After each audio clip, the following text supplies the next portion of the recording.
नवरात्र के छठे दिन की हार्दिक शुभकामनाएं। आइए नवरात्र के छठे दिन सुनते हैं माँ दुर्गा के छठवें स्वरूप की कहानी। नव दुर्गा के 9 स्वरूपों में देवी के छठे रूप को देवी कात्यायनी के नाम से पूजा जाता है। माँ कात्यायनी की पूजा नवरात्रि के छठे दिन यानी षष्ठी को बड़े धूमधाम से की जाती है। देवी की महिमा को लेकर 2 कथाएं हिंदू धर्म में बहुत प्रचलित हैं। देवी के इस स्वरूप की महत्तम कथा ऋषि कात्यायन से जुड़ी होने के कारण उनका नाम कात्यायनी पड़ा। वहीं देवी की महिमा कथा दुराचारी महिषासुर के वध से भी जुड़ी हुई है। आइए सुनते हैं देवी कात्यायनी की कथा। देवी कात्यायनी का स्वरूप बहुत ही उज्जवल और ज्योतिर्मय है।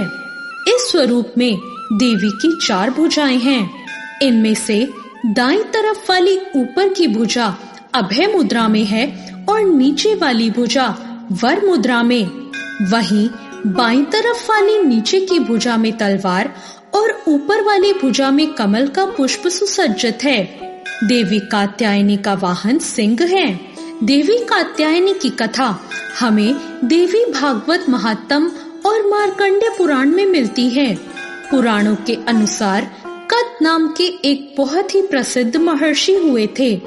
उनके एक पुत्र थे जिनका नाम था ऋषि कात्य।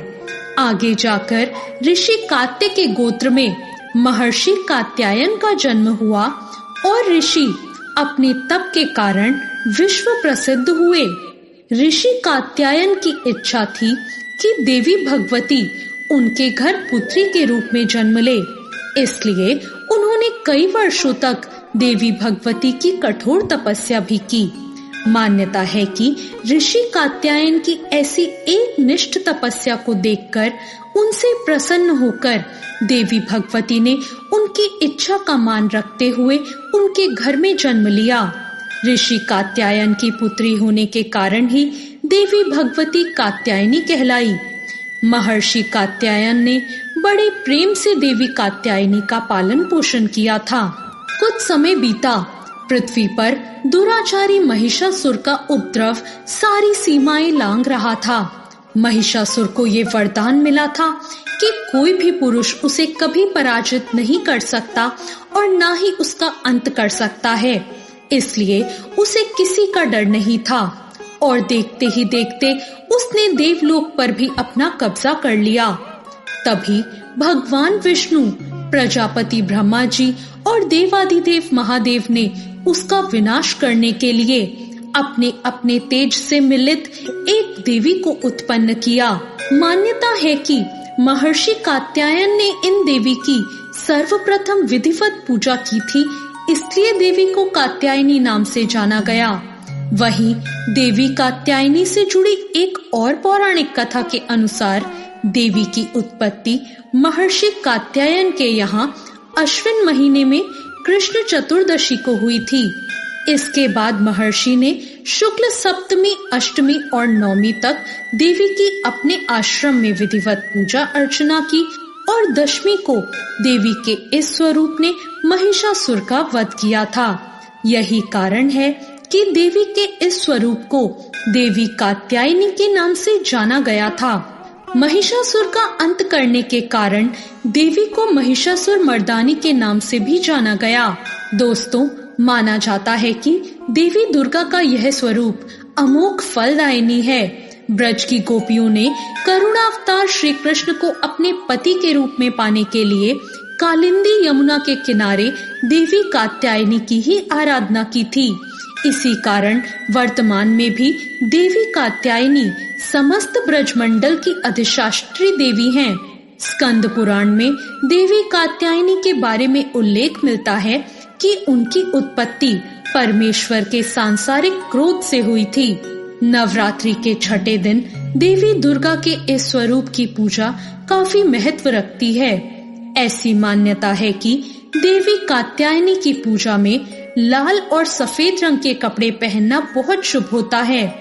मान्यता ये भी है कि माँ कात्यायनी के चरणों में अपना सब कुछ समर्पित करने से उनकी आराधना करने वाले भक्तों को उनके दर्शन प्राप्त होते हैं। देवी के इस स्वरूप के पूजन से भक्तों में एक अद्भुत शक्ति का संचार होता है। देवी कात्यायनी का ध्यान गोधूली बेला में किया जाना चाहिए। देवी कात्यायनी का आराधना मंत्र है ओम देवी कात्यायने नमः, अर्थात ओमकार के जैसे निर्विकार स्वरूप वाली देवी कात्यायनी की कृपा और शुभ दृष्टि हम पर बनी रहे। हम उन्हें बारंबार नमस्कार करते हैं।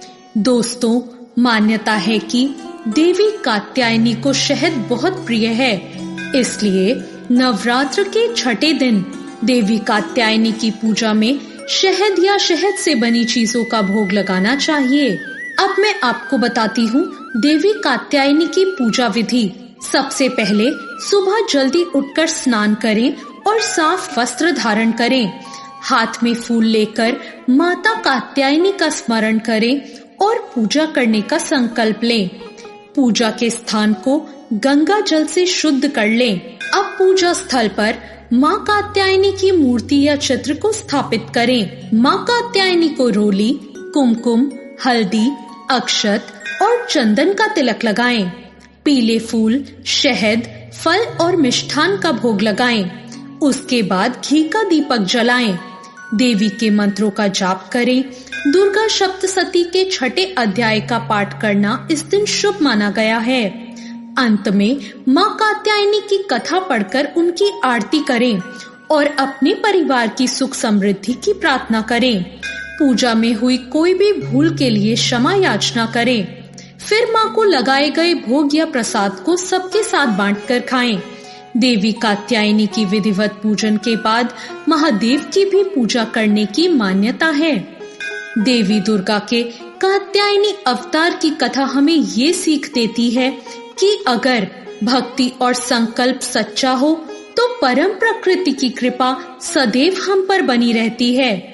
जिस प्रकार महर्षि कात्यायन की एक निष्ठ तपस्या से प्रसन्न होकर देवी दुर्गा उनकी इच्छा और तपस्या का मान रखकर उनके यहाँ पैदा हुई, उसी प्रकार मनुष्य को भी अपनी भक्ति, निष्ठा और संकल्प के पथ पर अविचल रहना चाहिए। तो ये थी आज की कथा। आपको आज की ये कथा कैसी लगी कमेंट करके जरूर बताएं। वीडियो अच्छी लगी हो तो लाइक जरूर करें और आपने अभी तक मेरे चैनल भक्ति ज्ञान को सब्सक्राइब नहीं किया हो तो सब्सक्राइब जरूर करें। धन्यवाद।